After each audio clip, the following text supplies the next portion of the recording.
হরে কৃষ্ণ।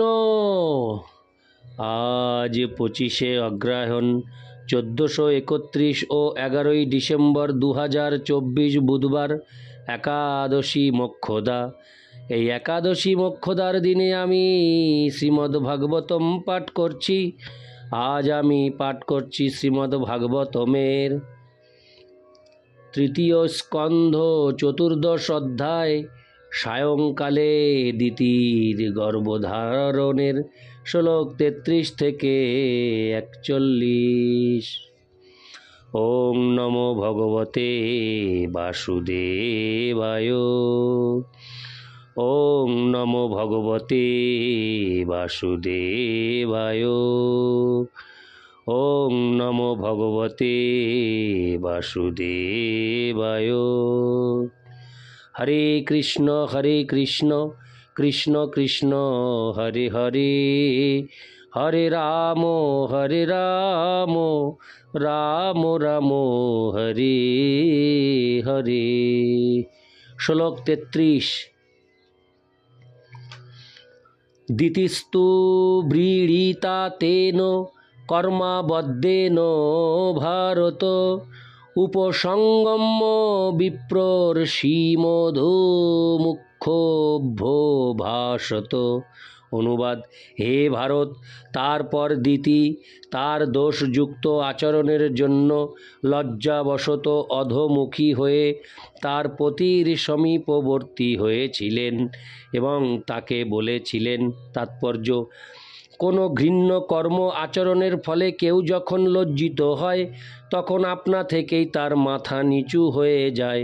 তার পত্নীর সঙ্গে ঘৃণিত কাম আচরণের পর দিতির চৈতন্য হয়েছিল। এই প্রকার কাম আচরণ বেশ্যাবৃত্তির মতো নিন্দিত।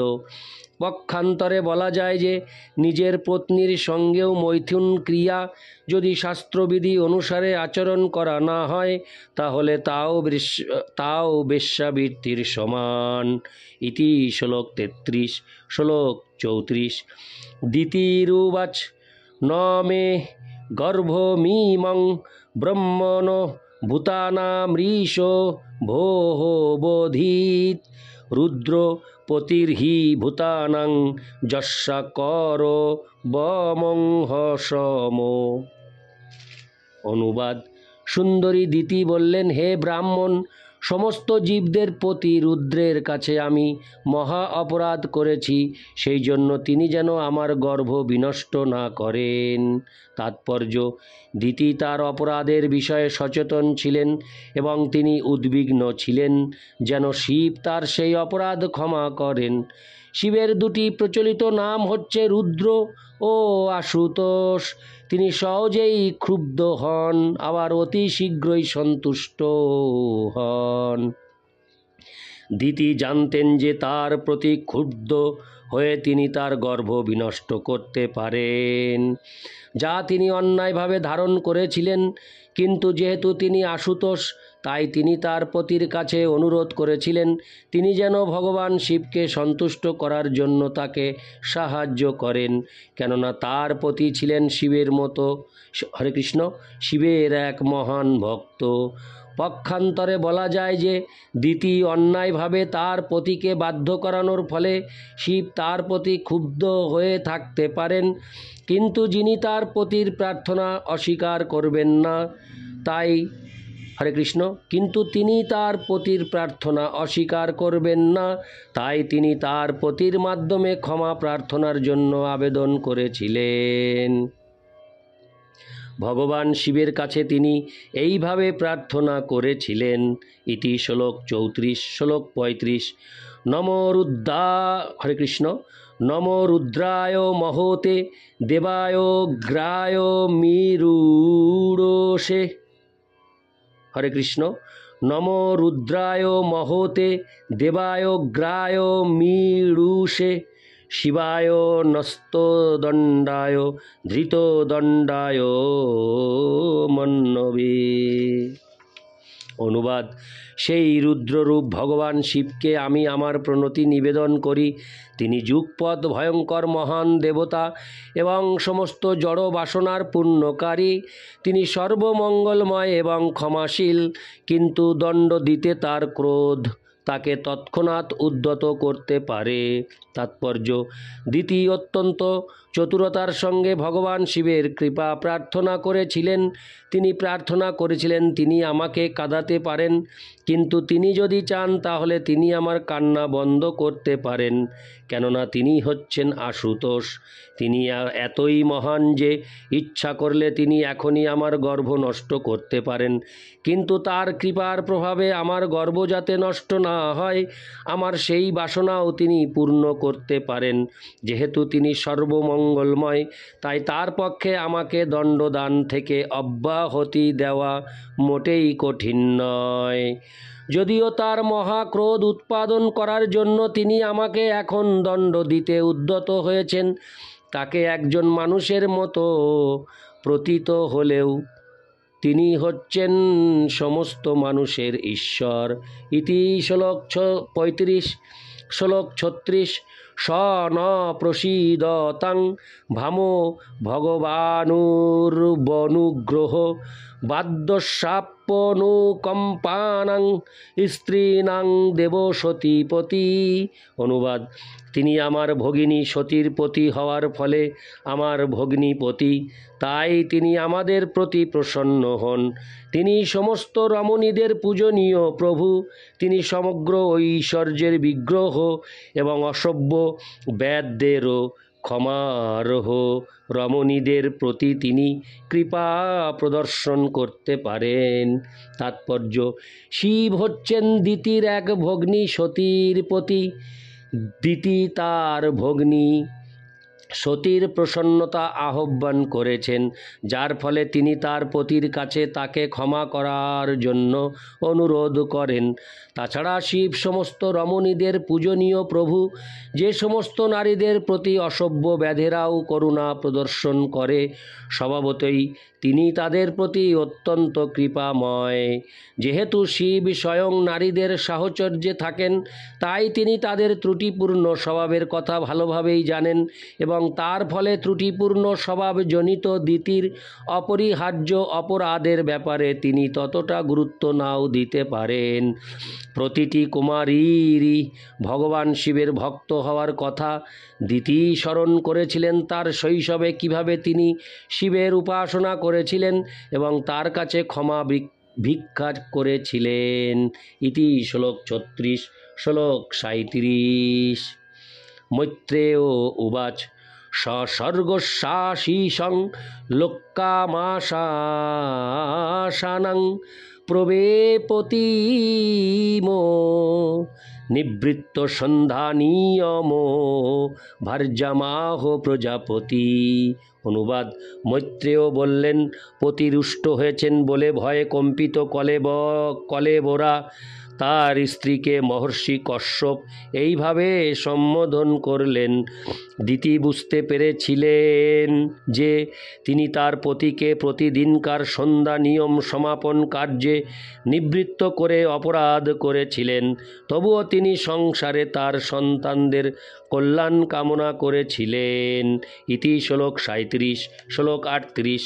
কশ্যপ উবাচ: অপ্রায়োত্তাদাত্তনস্তে দোষান্নৌহূর্তিকাদুত মন্নিদেশাতিচারেণ দেবানাং চাতি হেলনাথ।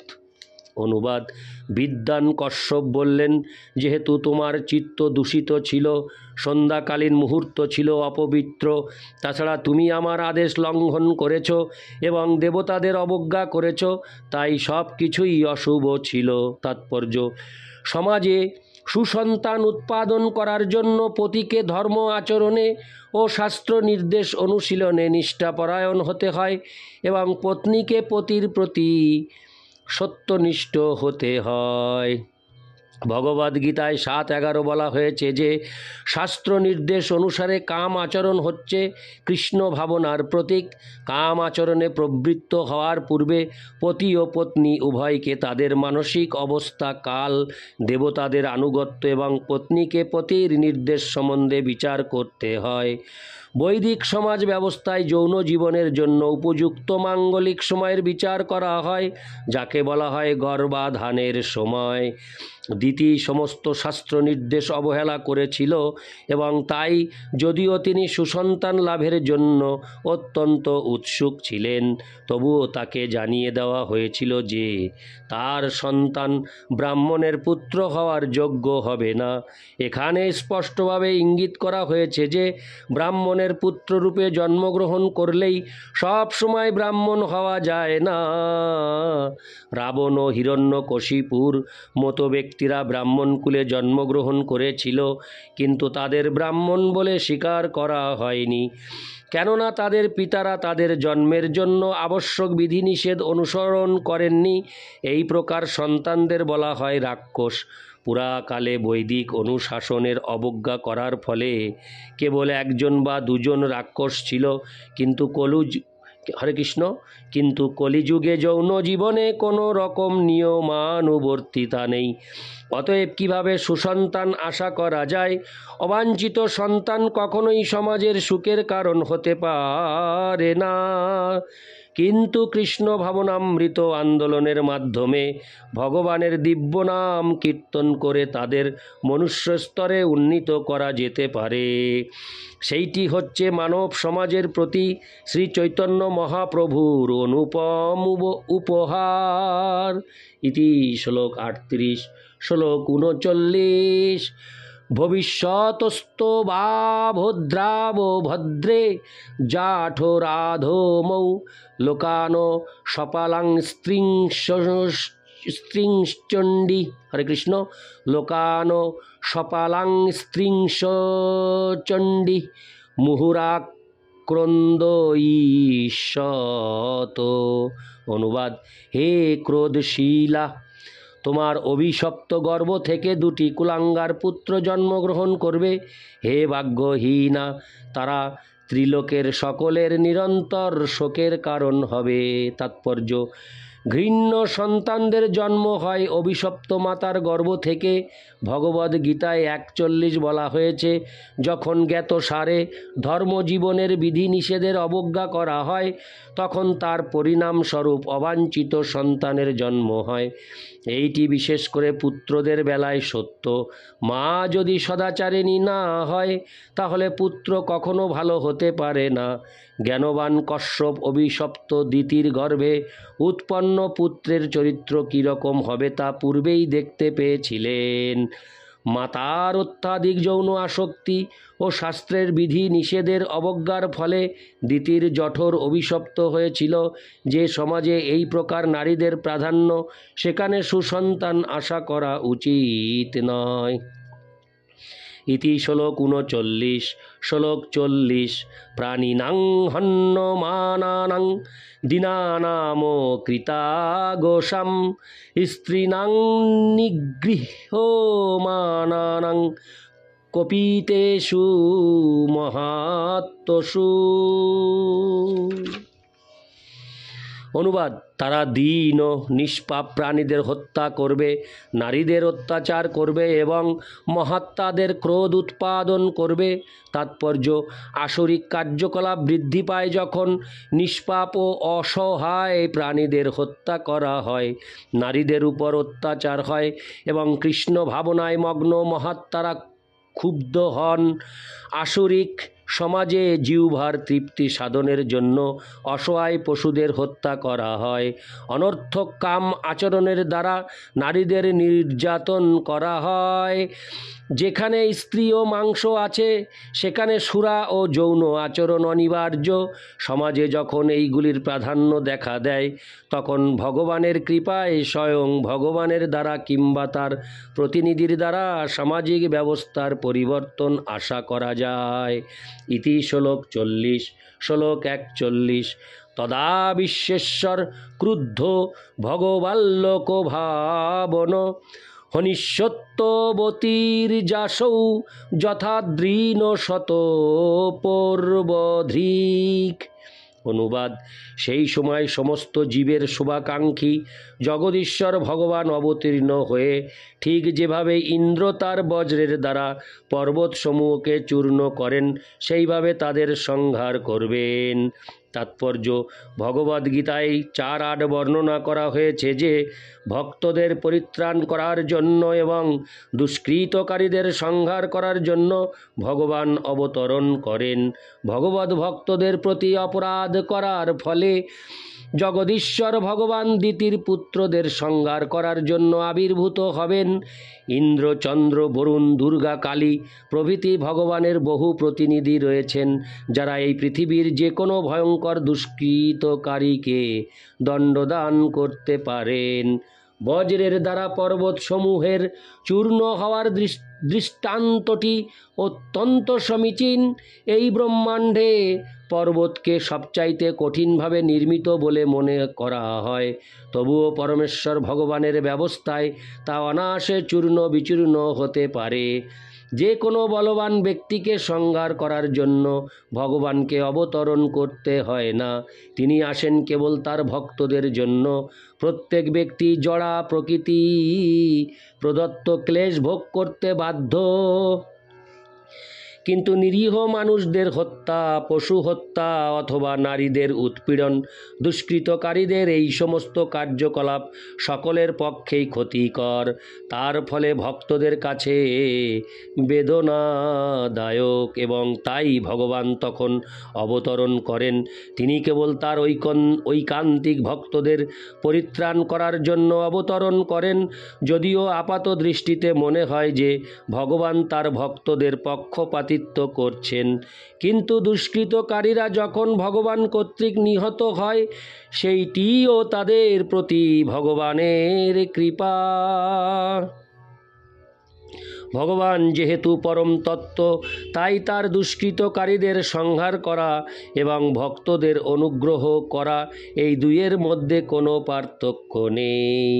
ইতি শ্লোক 41। ওম নমো ভগবতে বাসুদেবায়।